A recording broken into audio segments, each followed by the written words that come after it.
Sono sopraffatto dall'ingenuità e dalla mancanza di visione che esiste oggi. C'è un video che ha girato parecchio in rete, in cui un personaggio pubblico tiene un discorso presso la Oxford Union, un'associazione studentesca fondata dall'omonima università. Il video ha fatto il botto perché lo spezzone che circolava era il frammento in cui venivano criticate le recenti proteste contro il cambiamento climatico con delle argomentazioni evidentemente molto convincenti. Questo spezzone faceva parte di un'invettiva molto più ampia, a 360 gradi, contro la cosiddetta cultura woke. Ora, io di certo non ho simpatia né verso la cultura woke né verso i vari movimenti che si battono contro il cambiamento climatico, essendo questi ultimi, secondo me, innocui nella migliore delle ipotesi, perché sbagliano di gran lunga il bersaglio oltre che il mezzo per raggiungerlo. Detto questo però, sono rimasto abbagliato dal seguito che questo video ha avuto e di come quelle argomentazioni siano sembrate valide. In breve, l'oratore attacca le proteste contro il cambiamento climatico in Inghilterra, ma possiamo traslare il discorso per ogni paese occidentale, perché le emissioni di CO2 dell'Inghilterra pesano solo per il 2% sulle emissioni a livello globale, e il futuro del clima è quindi deciso da paesi che emettono decisamente più CO2, come quelli in Asia o in America Latina. Quei paesi però non faranno nulla per tagliare le loro emissioni. Perché? Perché sono poveri. Non hanno il benessere economico, strumentale né sociale per sforzarsi in tal senso. Quindi le persone che protestano oggi in Inghilterra contro il governo inglese, così come in qualunque altro paese dell'Occidente, stanno solo perdendo il loro tempo e piangendosi addosso, protestando contro le persone sbagliate, rompendo le scatole a governi che fanno già molto e non sono la causa del problema. Sempre secondo l'oratore, questa gente dovrebbe smettere di protestare e dovrebbe iniziare a fare qualcos'altro. Che cosa? Studiare. Studiare, lavorare, fare ricerche scientifiche, con lo scopo di inventare qualcosa di veramente efficiente ed economico per tagliare le emissioni. Qualcosa quindi che possa essere usato da tutto il mondo, anche dai paesi poveri. Ecco la soluzione.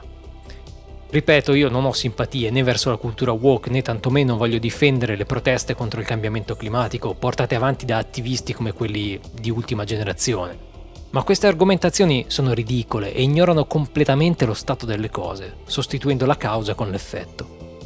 È indiscutibilmente vero che paesi come ad esempio la Cina o l'India pesino in termini di emissioni di CO2 tragicamente di più rispetto alla stragrande maggioranza dei paesi dell'Occidente.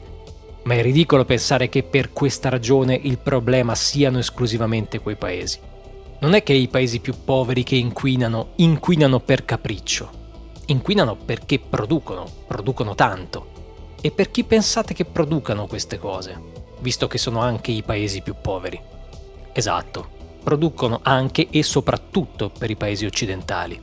Prendersela con i paesi ad alta emissione CO2 è come prendersela con la zona industriale di una città, come se quella vivesse di vita propria e non fosse il risultato del mercato e dell'economia che sta attorno a quello che viene prodotto. I paesi poveri che producono e inquinano sono le periferie del mondo globalizzato e i mandanti di quell'inquinamento sono tutti i paesi del mondo, o meglio, tutti gli abitanti del mondo, ovvero tutti noi. Siamo noi i mandanti e lo siamo sempre stati. Se per un verso gli attivisti contro il cambiamento climatico sono, a mio avviso, ingenui e innocui perché riversano le loro invettive contro i governi come fossero organismi che volessero attivarsi per questo problema, l'argomentazione di questo oratore al contrario assolve i governi occidentali puntando il dito contro le zone industriali del mondo, assolvendo così anche il nostro stile di vita, l'economia, il produttivismo e la follia del progresso. Anzi, invitando a lavorare di più, a fare più ricerche, certo, grazie a materiali e tecnologie estratti e prodotti nei paesi che poi possiamo accusare di essere gli untori. Certo, potremmo raccontarci la favola che la colpa rimane comunque dei paesi e dei governi in cui avviene la produzione, perché sono loro a decidere di produrre inquinando e non possono o non vogliono produrre facendo attenzione all'impatto che hanno sull'ambiente. E quindi è una loro responsabilità.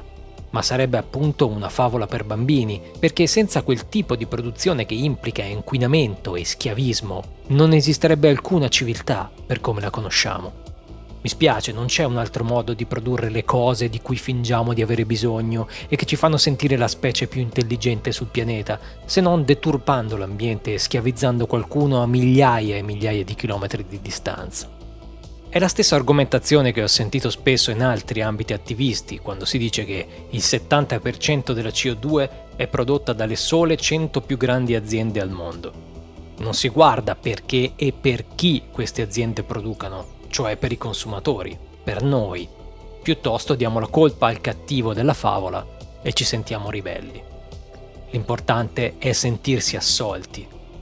Fa male guardarsi allo specchio e vedersi complici di questo sporco gioco che non è solo inquinamento, cambiamento climatico, distruzione di habitat e massacro di animali, ma è anche alienazione.